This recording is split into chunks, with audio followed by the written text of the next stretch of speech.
Hello, I'm Abigail Ngoge Dawit. I'm a PhD student at Queensland University of Technology. I'm originally from Kenya, but currently in Brisbane and enjoying it. So I first recognized I have vision issues when I was about 12 years old. So every 3 months before the school term, I'll need a new pair of glasses. And the optician will always ask me 2 questions. Are you on medication? Are you diabetic? And when I think about it, this is when now my sight was deteriorating, but they never raised the alarm for me to seek medical advice to find out what is happening. So it took about 10 years when I changed the optician. When I went to the university, I was about 21, when the new optician said, I can't give you new glasses, you need to see the eye specialist. So coming from a small countryside in Kenya, we had to travel to Nairobi and now look for the eye specialist. And that's when I was diagnosed with retinal detachment. And it took a couple of months before I got the first surgery. And the current treatment, which was available then in Kenya, was use of siliconoid and laser photocoagulation. I had 4 retinal detachments and the same treatment was used. By the end of it, by 2009, I was suffering with glaucoma because the siliconoid blocks the drainage of the eye. And the other thing which happened is that I got cataract from the siliconoid also.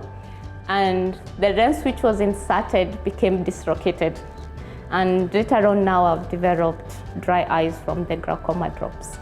The vision that affects my everyday to-day life, both in personal and work. People take for granted small things like just taking a walk in the park.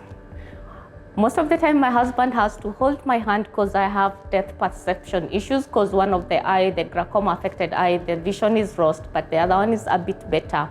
So I'm not able to judge sometimes the depth, and that makes me to trip a lot. Other things is walking on glass doors in malls. For my work life, I'll say usual lab activities such as using microscopes or loading your DNA or RNA on the gels becomes really hard for me. So my husband has to watch over and say, yeah, that's okay now, release it. Or now I've tuned the microscope for you, now you can check.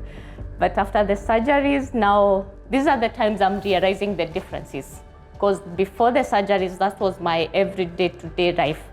And after the surgeries, I've gained back so much independence that even now I can drive at night, something I couldn't do for more than 10 years. Coming from a scientific background, it makes me appreciate the work and the time it takes for research, and also the team players which are involved. The donors provide the resources needed for the researchers to discover future technologies such as early diagnosis or better treatment. And if these technologies were available then, when I was getting my diagnosis, maybe it could have been caught earlier, or better treatment like the ones available now will be there, and I may not be in the same predicament I'm in from the side effects.